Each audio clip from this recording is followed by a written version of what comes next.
जातीय गणना पर जगत गुरु रामभद्राचार्य ने सीएम नीतीश कुमार को जमकर कोसा है।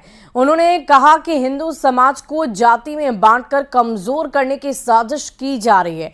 बगहा के रामनगर में 9 दिनों की रामकथा की शुरुआत हुई है और पहले ही दिन रामभद्राचार्य ने कहा कि बिहार में समाज में भेद डालने की नीति अपनाई गई है। उन्होंने कहा कि अब नीतीश कुमार और तेजस्वी यादव को कौन समझाए कि ऐसी गलती नहीं करो। इस देश को जात के आधार पर मत बांटो, लेकिन जाति के आधार पर वोट नहीं बटेगा। अब तो जो काम करेगा उसी को वोट मिलेगा। रामभद्राचार्य ने यह भी कहा कि जो रामकृष्ण की बात करेगा वो भारत पर राज करेगा।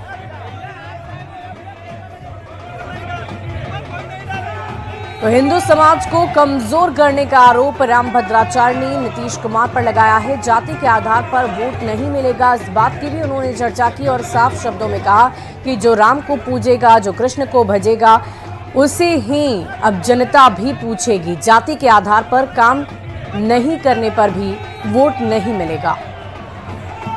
चतुर वर्णों को मानने वाले मनुष्य के लिए राम जी किसी से दुराव नहीं रखते। राम जी की जातिवाद नहीं है बिना कारण। एक और कहा जाता जातिवाद, और बिहार में खुलेआम जाति के आधार पर गणना कराकर हिंदुओं में भेद डालने की कुत्सित षड्यंत्र की नीति अपनाई गई। कितना घिनौना हो गया,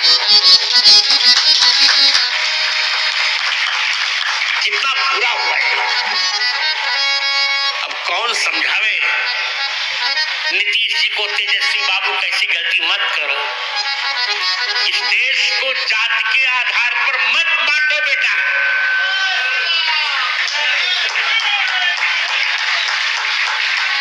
नए बटेगा, ये जात के आधार पर नहीं बटेगा और जात के आधार पर अब वोट नहीं मिलेगा। अब तो जो काम करेगा उसको वोट मिलेगा।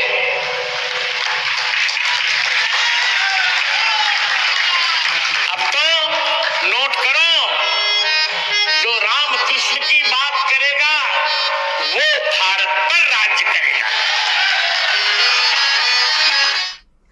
और बिहार में शिक्षक बहाली के मुद्दे पर जदयू सांसद सुनील कुमार पिंटू के बयान को हम नेता जीतन राम मांझी ने थोथी दलील करार दे दी है। पटना में जीतन राम मांझी ने गया कि फतेहपुर के रिजल्ट का हवाला देते हुए सुनील कुमार पिंटू को ये रिजल्ट देखने को कहा है। जीतन राम मांझी ने यह भी कहा कि फतेहपुर में ज्यादातर शिक्षक पद पर नियुक्त किए गए लोग यूपी के रहने वाले हैं और ऐसे में ये राजनीतिक फायदा लेने की कोशिश नहीं तो और क्या है। जीतन राम मांझी ने कहा कि शिक्षक बहाली के मुद्दे पर उन्होंने मुख्यमंत्री नीतीश कुमार को जो पत्र लिखा था उसका कोई जवाब अब तक नहीं आया है।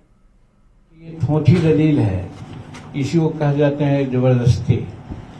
हम जो इस तरह की बात करते हैं उनको हम